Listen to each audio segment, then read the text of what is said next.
Madame, Monsieur, de vous retrouver dans cette édition de journal. Les députés intègrent le nouveau siège de l'Assemblée nationale dès 2025. Le taux global de réalisation du bâtiment est estimé à 70%. On aura l'intervention de Prince Martial Agbo qui a assisté à la cérémonie au cours de laquelle le président Louis Vlavonou a eu les précisions sur le taux d'exécution de ces travaux. 7 présumés cybercriminels arrêtés à Abomey-Calavi jeudi dernier, placés en garde à vue, des biens matériels retrouvés par l'OCRC ont été saisis. Alors que les pays européens ferment leurs portes énergétiques à la Russie, les relations de partenariat global et de coopération stratégique entre Moscou et la Chine ont atteint un niveau sans précédent. On vous en parle en fin d'édition.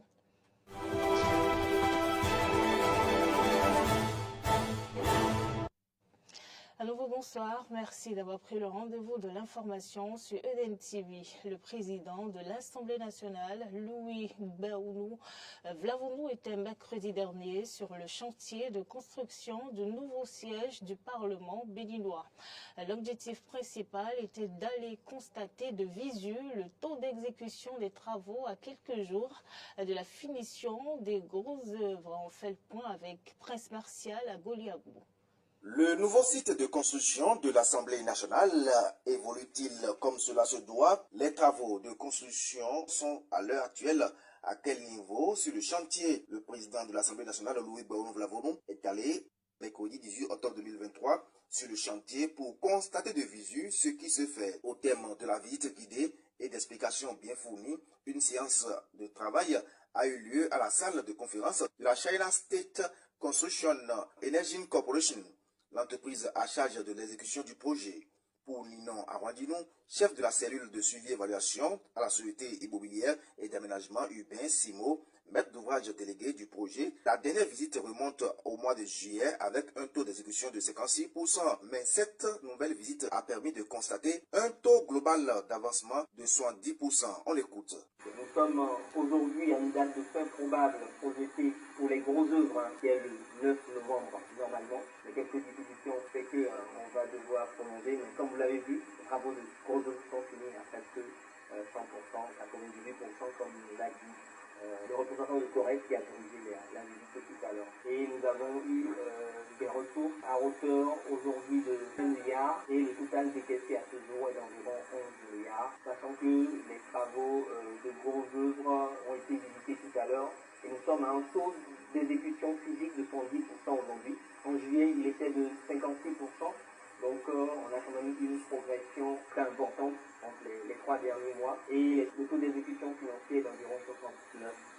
La première autorité de l'institution parlementaire se dit très rassurée de l'avancement des travaux. Mais Louis Vlavonou n'a pas manqué d'exhorter le maître d'ouvrage à redoubler d'ardeur afin que les députés de la 9e législature puissent véritablement intégrer le nouveau bâtiment au plus tard 2025. Entre ma première visite où on était encore au sous-sol de la première visite, la découverte du chantier. Et aujourd'hui, j'ai pu dire que j'ai été agréablement surpris de l'évolution de ces travaux. Il était question que la 8e législature intègre l'hémicycle, qu'on abandonne tout au moins, qu'on finisse l'hémicycle, afin que la 8e législature qui a traité du dossier siège de l'Assemblée nationale en construction à la Beige Lagunaire, pour avoir travaillé sur, disons, les dessous de table qui a eu lieu à ce niveau, que cette 8e puisse intégrer l'hémicycle dernière session, ce qui n'a pas été fait. Bref, aujourd'hui, nous sommes encore à la croisée des chemins, si je le dis, parce qu'il ne faudrait pas que la nouvelle législature ne puisse pas intégrer ce bâtiment. Il faut se concentrer sur l'hémicycle et que, quel que soit le retard, la session d'octobre 2025 doit pouvoir s'ouvrir là. Cet appel n'est donc pas tombé dans les oreilles de sourds, puisque Alain Daon, représentant du directeur général de la CIMO, SA, a rassuré de leur engagement à relever ce défi. Nous avons pris l'engagement de vous rendre cet ouvrage fonctionnel avant la fin de la 9e législature. Jeudi, l'Office central de répression de la cybercriminalité au CRC a procédé à l'interpellation de 7 individus dans des quartiers de la commune d'Abomey-Calavi. 2 véhicules de marque Lexus, des téléphones portables et une importante somme d'argent ont été saisis à l'issue de la dite opération.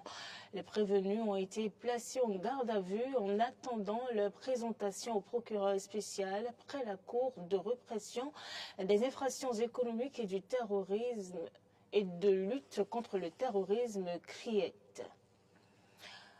Le port de Cotonou est ouvert au public béninois et au public international depuis hier pour 2 jours. C'est à l'occasion des journées Port ouvert édition 2023. La cérémonie qui a consacré l'ouverture officielle de ces journées a été présidée par le ministre du Cadre de vie et des Transports chargé du développement durable, Clémence Tonoukoua. Faire connaître au public le port de Cotonou, maillon essentiel de l'économie béninoise, c'est l'objectif de ces journées port ouvert. C'est donc parti pour 2 jours d'événements et d'expositions médiatiques en présence de la communauté portuaire du Bénin et de la sous-région. C'est pas parce qu'il y a un grand mur qui ferme le port que c'est un port fermé.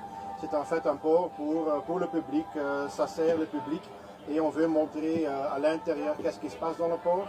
Le port qu'on voit aujourd'hui, ça ne va pas être le port de demain et c'est plus le port d'hier. Hier, on avait les anciens wharfs, les anciennes structures. On est en train de complètement transformer le port et on veut montrer le port en pleine transformation. Et dans quelques ans, on va refaire l'événement et vous allez voir un port qui est complètement transformé sur l'aspect des infrastructures, organisation, informatique et aussi main-d'œuvre. Alors il y a tellement de projets qu'on voit en physique et des projets plutôt digitalisés et aussi sociaux qui sont en marche et en cours. Et c'est bien de voir en fait aujourd'hui et de regarder dans quelques années les résultats qu'on a trouvés en fait. Puisqu'il s'agit de présenter le port dans toutes ses composantes, nous nous sommes intéressés au port sec de Parakou avec comme préoccupation à quand le démarrage des activités dans ce port. À la question, voici la réponse du représentant de PIC International chargé de la gestion de ce port. C'est bientôt fini le démarrage. Nous sommes dans les dernières phases là pour le montage des équipements de manutention. Donc il y a des équipements de manutention légers, mais il y en a qui sont un peu lourds, des stackers, qui servent à manipuler les conteneurs. Donc tout est en place, les techniciens arrivent demain et pour pouvoir finaliser le montage. Et après ça, on commence les activités. D'ici le mois de novembre, normalement, d'ici fin novembre, on doit pouvoir démarrer. Pour améliorer le potentiel logistique du port de Cotonou, un programme de modernisation et d'extension est en cours. Dans son allocution, le ministre du Cadre de vie et des Transports chargé du développement durable est revenu sur quelques éléments de ce programme. La construction d'un terminal vraquier, appelé Terminal 5. La mise en place d'une zone logistique dans l'enceinte du port. La construction de la zone logistique du Grand Nokwe à Kassato pour désengorger la ville de Cotonou. L'extension et l'augmentation du tirant d'eau du bassin portuaire. La reconstruction du quai nord. La construction d'un accès centralisé au port de Cotonou et d'un parking gros porteur moderne dans la zone portuaire. La construction d'une zone de traitement des hydrocarbures et la construction du centre des affaires maritimes. Je voudrais ajouter la construction d'un nouveau port de pêche ultra moderne. 3 panels sur les thèmes « Performance des ports en Afrique de l'Ouest »,« Transformation numérique pour un port performant » et puis « Égalité genre pour un port durable » ont meublé la première journée.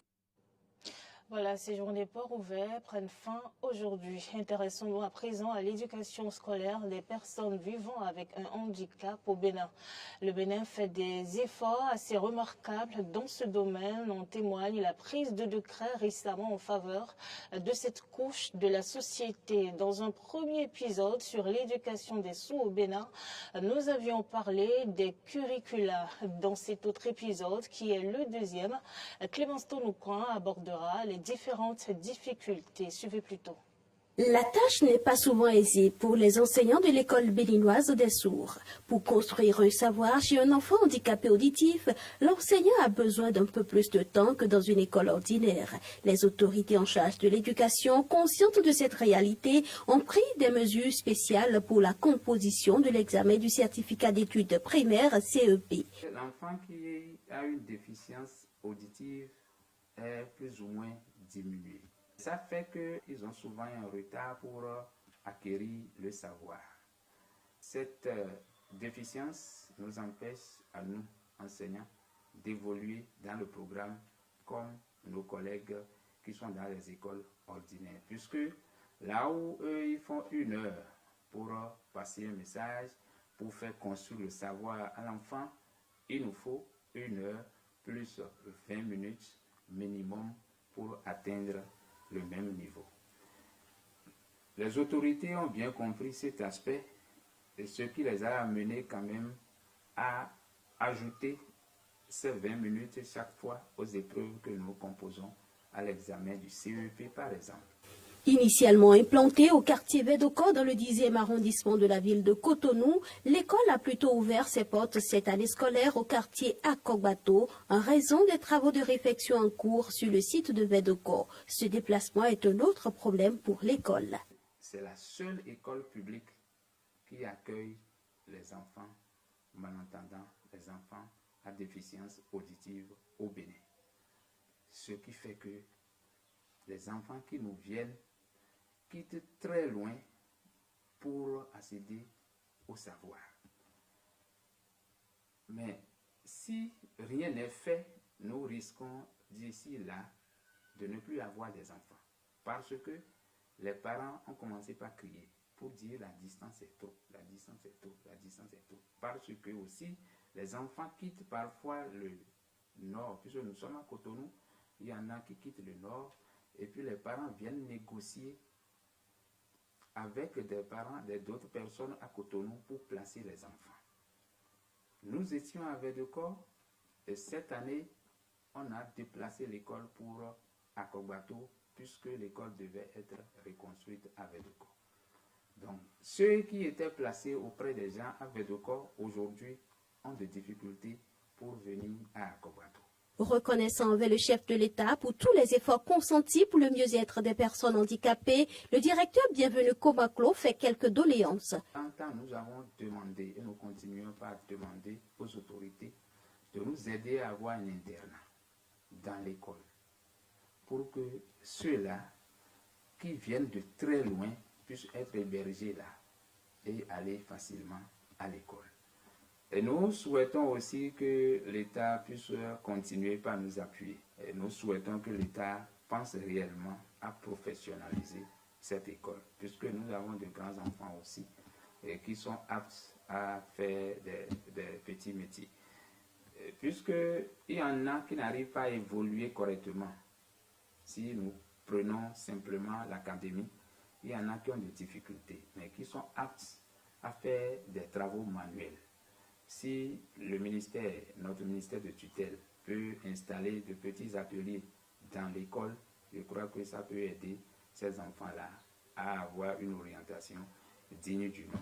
À la rentrée scolaire 2023-2024, les apprenants de cette école ont reçu la visite de la ministre des Affaires sociales et de la microfinance. Au cours de cette descente sur le terrain, la ministre Véronique Toigny-Fondé a rassuré des efforts entrepris pour concrétiser les décisions du gouvernement en matière d'éducation des personnes handicapées auditives.